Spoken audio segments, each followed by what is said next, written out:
Ô précieux peuple de Dieu, le sentez-vous, ressentez-vous, même en cet instant, la douce et tendre présence du Saint-Esprit? Il est ici. Je ne vous parle pas de religion, non, 1000 fois non. Je vous parle d'une personne. Le Saint-Esprit, celui qui rend Jésus vivant, tangible, réel dans nos cœurs. Il y a dans le cœur du Saint-Esprit un profond désir, il veut être proche de vous. Mais cette intimité ne vient pas par hasard. Non, mais bien aimée, elle naît d'une relation, construite avec intention et constance. Il n'y a que deux choses, deux engagements quotidiens, à cultiver chaque jour pour marcher dans l'intimité divine et porter le feu de sa présence. Je vous en supplie, ne vous contentez pas d'écouter un sermon. Que cela devienne le cri de votre cœur. Le Saint-Esprit n'est pas une brise, une émotion passagère ou une sensation floue. Il est Dieu, car le Seigneur, c'est l'Esprit, et là où est l'Esprit du Seigneur, là est la liberté. 2 Corinthiens 3 verset 17, et il vous attend. Oui, il attend que vous veniez à lui, personnellement, ardemment, sincèrement. Un cœur en feu, tout commence par la connaissance de sa personne. L'intimité véritable ne vient pas par des formules ou des étapes à suivre mécaniquement. Ce sont des vérités divines, des clés éternelles. Si vous les saisissez et que vous marchez fidèlement en elles, je vous assure que le Saint-Esprit deviendra plus proche que votre propre souffle. Chaque mouvement de Dieu commence par une décision, celle de se retirer, de chercher, de se consacrer. Il faut choisir l'intimité. On ne trébuche pas accidentellement sur la présence de Dieu. Elle se poursuit. Elle se priorise. Si vous désirez non seulement ressentir le feu du Saint-Esprit mais le porteur, le manifester et le garder, il vous faudra bâtir un lieu secret. Le lieu secret, sanctuaire de transformation. Il y a quelque chose de sacré dans les premières heures du matin, avant que le téléphone ne sonne, avant que le monde ne vous réclame. Dans ce silence pur, l'Esprit vous attend. Il ne crie pas. Il murmure. Lève-toi, crie pendant la nuit, au commencement des veilles, répands ton cœur comme de l'eau devant la face du Seigneur. Lamentation 2 verset 19. Il attend ce temps quotidien avec vous. Pas une fois par semaine, pas seulement le dimanche, chaque jour. L'intimité croît avec la régularité. Plus vous lui donnez du temps, plus il se donne à vous.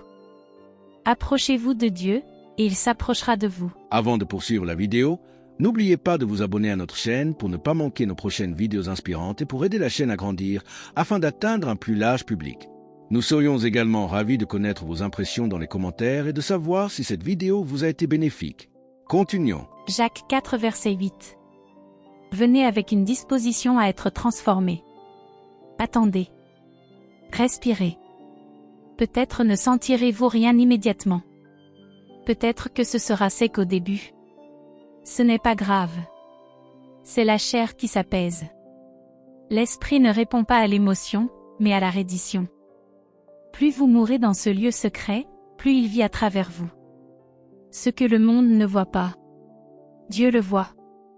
Oh, si je pouvais vous faire comprendre ce qui se passe dans ce lieu secret. Le monde ne le verra peut-être jamais.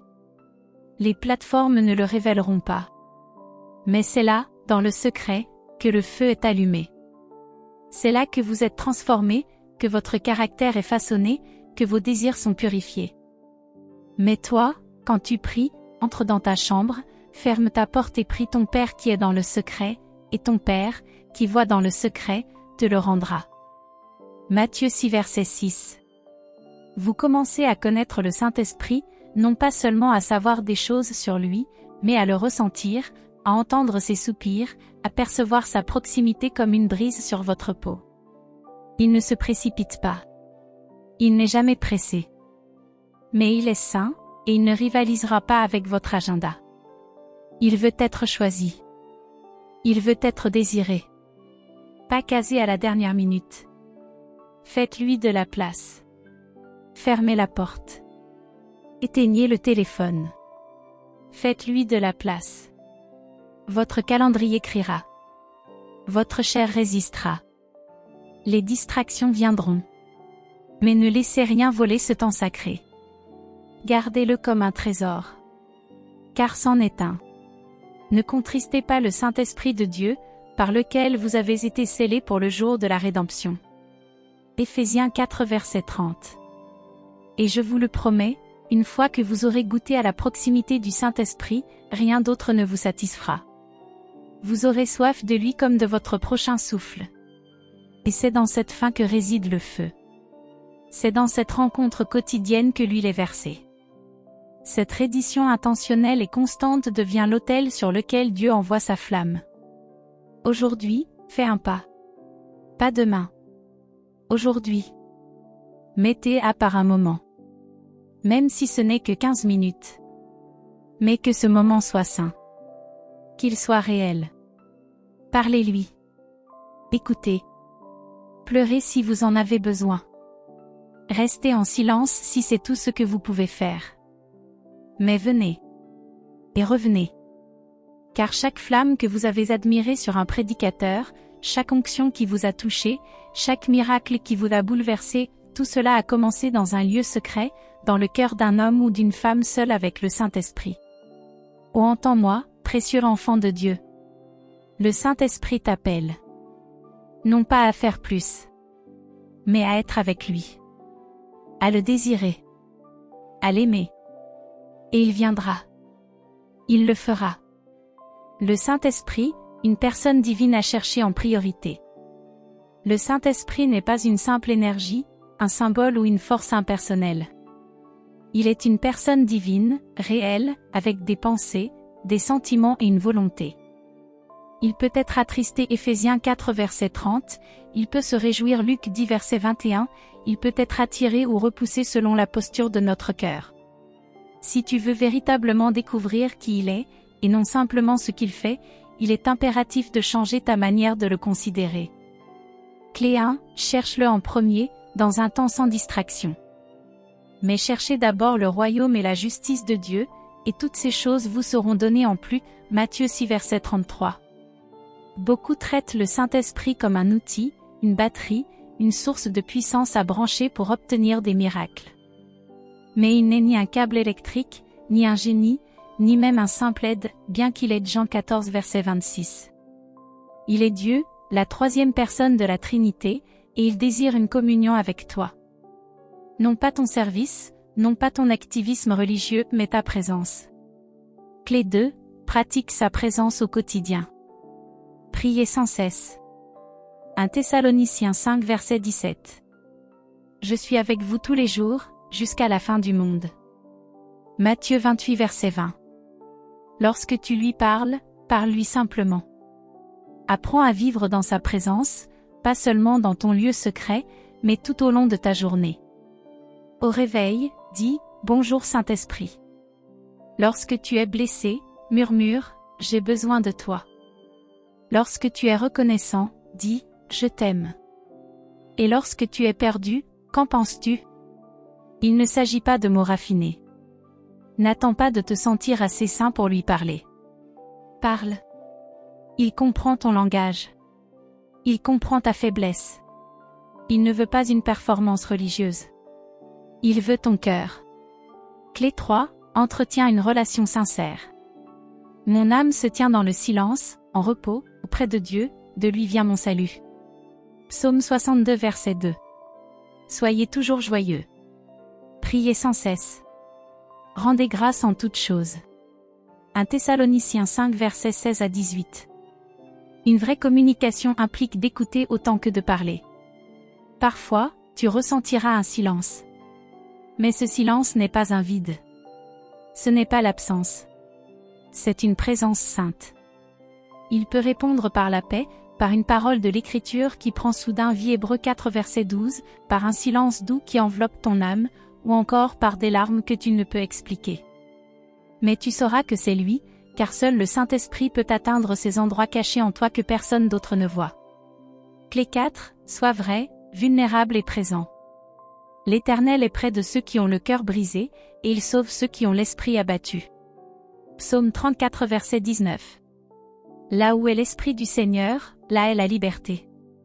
2 Corinthiens 3 verset 17. Ne joue pas un rôle. Ose être vrai. Dis-lui quand tu es en colère, quand tu es fatigué, quand tu ne comprends pas. Et ensuite, attends. Donne-lui de l'espace pour répondre. Clé 5, marche avec lui à chaque instant. Reconnais-le dans toutes tes voies, et il aplanira tes sentiers. Proverbe 3 verset 6. Si nous vivons par l'esprit, marchons aussi selon l'esprit. Galates 5 verset 25. Le Saint-Esprit veut marcher avec toi tout au long de ta journée. Pas seulement à l'autel ou lors d'un culte. Quand tu conduis, parle-lui. Quand tu fais la vaisselle, murmure pour lui. Avant une décision, demande, que veux-tu que je fasse? C'est cela, une relation. Et plus tu lui parleras comme à une personne réelle, plus tu reconnaîtras sa voix, et plus il te révélera son cœur. Conclusion, il attend d'être aimé, pas utilisé. Le Saint-Esprit est un gentleman, il ne s'impose pas. Il attend d'être invité, reconnu, honoré et aimé. Et lorsque tu commenceras à le traiter comme la personne la plus importante dans ta vie, il transformera ta manière de vivre, de prier et de penser.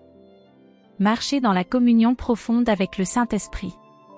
Que la grâce du Seigneur Jésus-Christ, l'amour de Dieu et la communion du Saint-Esprit soient avec vous tous. 2 Corinthiens 13 verset 13. Clé 1, cherchez d'abord sa présence et non sa puissance. Lorsque tu entres dans une véritable relation avec le Saint-Esprit, tout change, tes pensées, ta force, ta manière de vivre.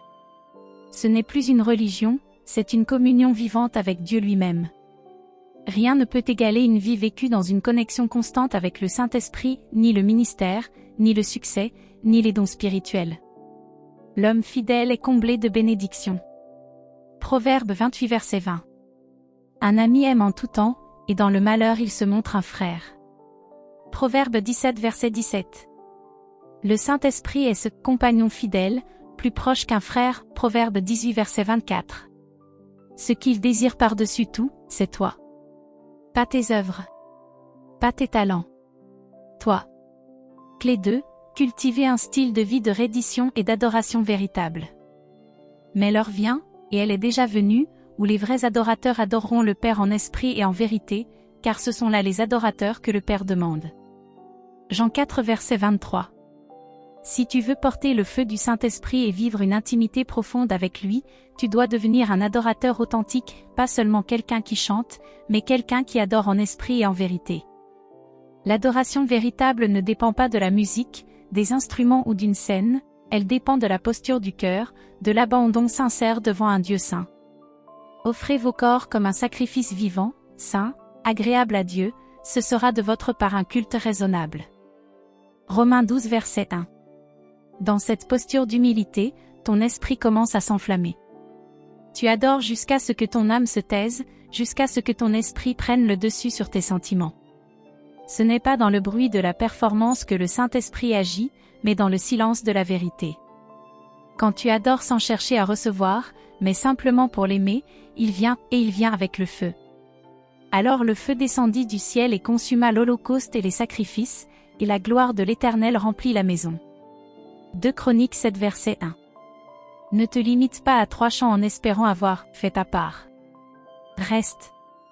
Laisse les paroles devenir ta prière. Laisse tes larmes devenir ton encens. Prosterne-toi. Pleure. Sois vrai. C'est cela, l'adoration en vérité.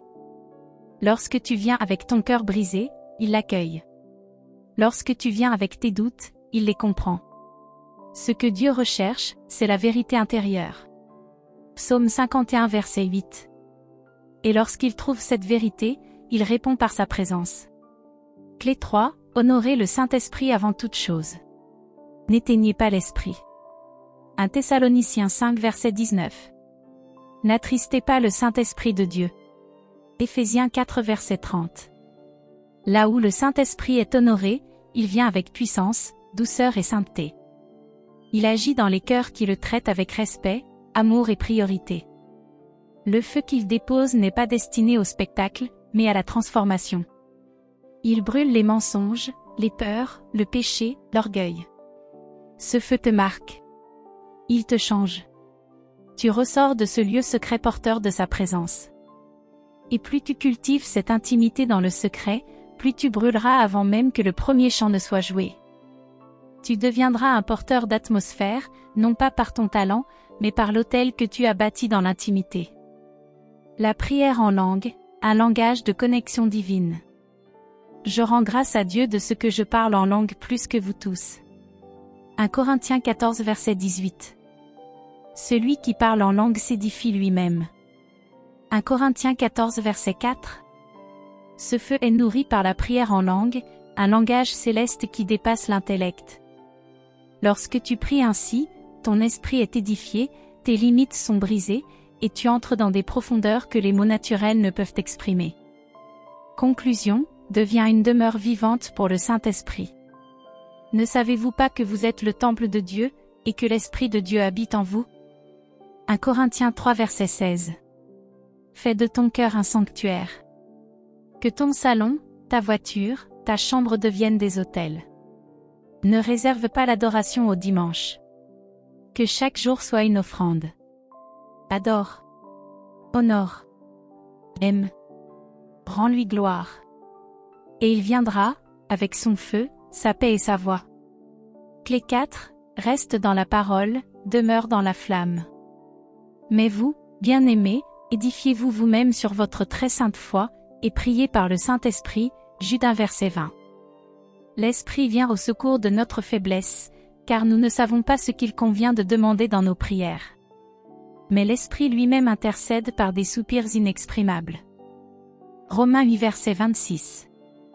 La prière en langue n'est pas une option. C'est un canal céleste, une connexion directe avec Dieu où ton esprit devient un conduit du ciel. Tu ne comprends peut-être pas toujours ce que tu dis, mais ton esprit le sait. C'est le Saint-Esprit qui prie à travers toi, révélant des mystères que ton intelligence ne peut saisir. Celui qui parle en langue s'édifie lui-même. 1 Corinthiens 14 verset 4. Lorsque tu pries ainsi, tu es en train de bâtir ton homme intérieur, d'activer ta foi, de faire jaillir des stratégies célestes. Ce sont des soupirs divins, des décisions célestes, des décrets invisibles qui impactent ton esprit, ta maison, ton ministère. Même si tu commences avec des lèvres fatiguées ou un esprit distrait, ne t'arrête pas, pousse au-delà de la résistance. Prie 10, 20, 30 minutes jusqu'à ce que l'atmosphère change. Et lorsque cela se produit, la gloire de Dieu descend comme un vent puissant, les fardeaux tombent, les larmes coulent, sa présence t'enveloppe. Et ils furent tous remplis du Saint-Esprit, et se mirent à parler en d'autres langues, selon que l'Esprit leur donnait de s'exprimer. Acte 2 verset 4. Même lorsque tu ne ressens rien, quelque chose se passe dans le monde spirituel, des anges sont envoyés, des résistances démoniaques sont brisées, ton discernement s'affine, ta vision spirituelle s'éclaire, ta foi devient audacieuse. Prie en langue, partout, tout le temps. Priez sans cesse. 1 Thessaloniciens 5 verset 17. Fais-le en pliant ton linge, en conduisant, sous la douche, au milieu de la nuit. Plus tu le fais, plus cela devient naturel, fluide, puissant.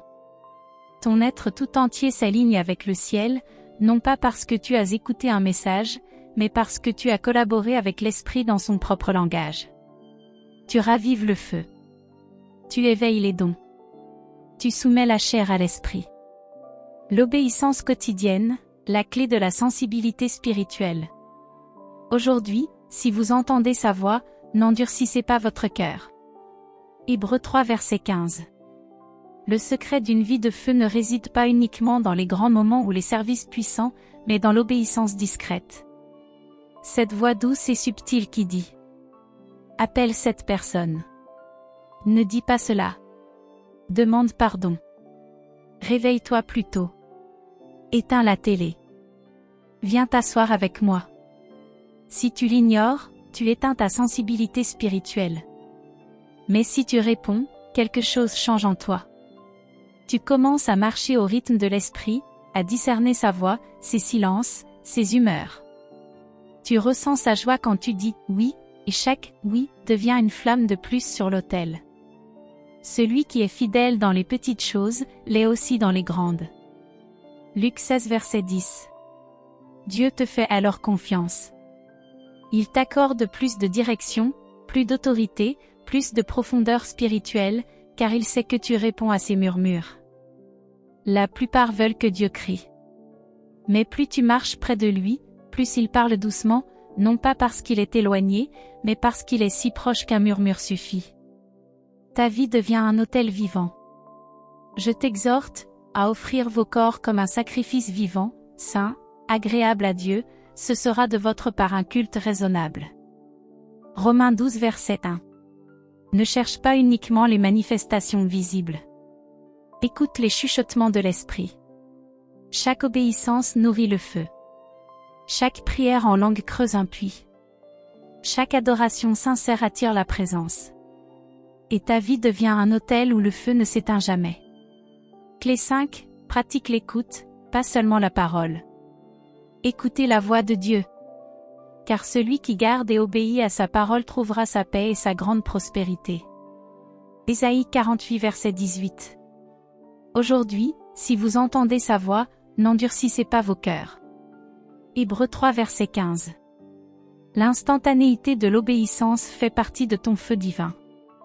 Lorsque le Saint-Esprit murmure, lève-toi, appelle, réconforte, obéis sur le champ, sans questionner, sans expliquer. Refuser de répondre immédiatement équivaut à ignorer Dieu, parfois même à obéir à la chair. Chaque acte d'obéissance instantanée dit « Je te fais plus confiance qu'à moi-même ». Et Dieu honore cette confiance, il t'accorde plus de révélation, d'autorité et d'onction. Celui qui est fidèle dans les petites choses l'est aussi dans les grandes. Luc 16 verset 10. N'éteignez pas l'esprit. N'attristez pas le Saint-Esprit de Dieu. 1 Thessaloniciens 5 verset 19, Éphésiens 4 verset 30. Clé 6, garde ton atmosphère comme un sanctuaire. C'est le ciel qui unit ce que la terre sépare. Proverbe 16 verset 28 adapté. Vous êtes le temple du Dieu vivant. 2 Corinthiens 6 verset 16. Le Saint-Esprit ne force jamais sa présence, il attend d'être invité et honoré. Il cherche des lieux sanctifiés, des cœurs purs, des vies sévères dans ce qu'elle laisse entrer. Les programmes que tu regardes? Le langage que tu partages? Les amis que tu fréquentes? Te surprends-tu à sentir un poids après un film, une discussion ou un scroll prolongé? Ce n'est pas une coïncidence, ton esprit te signale qu'il y a un espace de compromis. Où le Saint-Esprit est accueilli, il habite, sinon, il reste en retrait.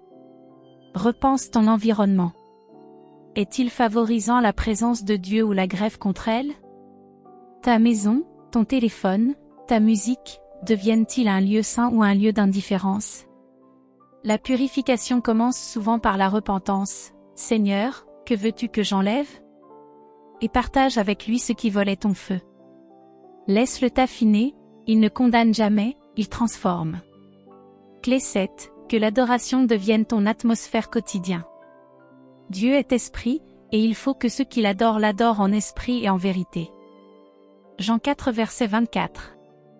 Offrez vos corps comme un sacrifice vivant. Romains 12 verset 1. L'adoration véritable ne se limite pas au culte, elle emplit chaque instant de ta vie.